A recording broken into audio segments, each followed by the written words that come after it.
जिंदगी में कामयाब होने के लिए याद रखिएगा, ये मायने नहीं रखता है कि आपने कितना किया, मायने ये रखता है कि आप कितना कर सकते थे। आपने आज 8 घंटे पढ़ लिए या 8 घंटा आप मेहनत किए, आप ये सोचिए कि आप कितना कर सकते थे। और देखिए, जो सपने देखते हैं उनके लिए तो पूरी रात छोटी पड़ जाती है, और सपने पूरे करने वाले के लिए पूरा दिन छोटा पड़ जाता है। अगर आपके अंदर जिम्मेदारी है ना, तो आप यकीन मानिए आप चैन से सो नहीं पाएंगे। जिम्मेदारी ऐसी चीज होती है जो रातों की नींद छीन लेती है। रात में जगने वाला हर लड़का आशिक नहीं होता। आप सबकी ज़िंदगी में कुछ कठिनाइयाँ आएंगी, ठोकरें लगेंगे, लेकिन ठोकर खा के संभलना भी जरूरी है। ठोकरें खाकर भी ना संभला तो ये मुसाफिर का नसीब। राह के पत्थर तो अपना फर्ज अदा कर चुके हैं, और कभी भी मुश्किलों से घबराइएगा नहीं। कोको कोला कंपनी जब स्थापना हुई थी तो 1 साल में केवल इसके 25 बोतल बिके थे। कंपनी का दिमाग हिल गया था। लेकिन आज के समय में दुनिया में हर जगह कोको कोला बिकता है, और इसने तो फिजिक्स को उल्टा कर दिया।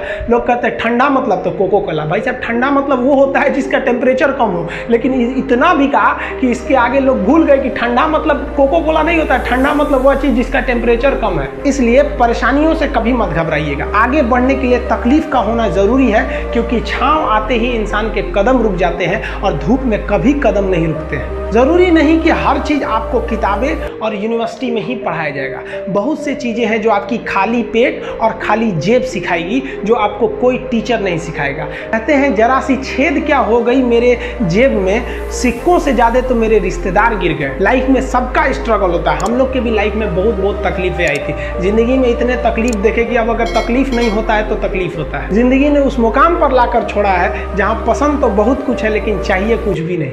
लोग कहते हैं कि खाली हाथ आए थे खाली हाथ जाओगे। गलत बोलते हैं। लोग भले खाली हाथ आते हैं, लेकिन जब जाते हैं तो अपने साथ कुछ संस्कार, कुछ यादें छोड़ जाते हैं। एपीजे अब्दुल कलाम खाली हाथ तो आए थे, क्या खाली हाथ गए? हमारे जितने देश के लोग हैं उन देशवासियों के लिए एक प्रेरणा के स्रोत बन गए। लेकिन अगर आप खाली हाथ आते हैं और खाली हाथ चले जाते हैं तो आपका पुरुष योनि में जन्म लेने का कोई अर्थ ही नहीं बना। अपनी मंजिल को भुला कर जिया तो क्या जिया, है दम तुझ में तो उसे पाकर दिखा। लिख दे खून से अपनी कामयाबी की कहानी, और बोल उस किस्मत को कि है दम तो मिटा के दिखा। इसलिए कभी किस्मत को मत कोसिएगा, अपने हौसले से अपनी कहानी लिखिएगा। पसीने की स्याही से जो लिखते अपने हौसले के इरादे, उनके मुकद्दर के पन्ने कभी कोरे नहीं होते।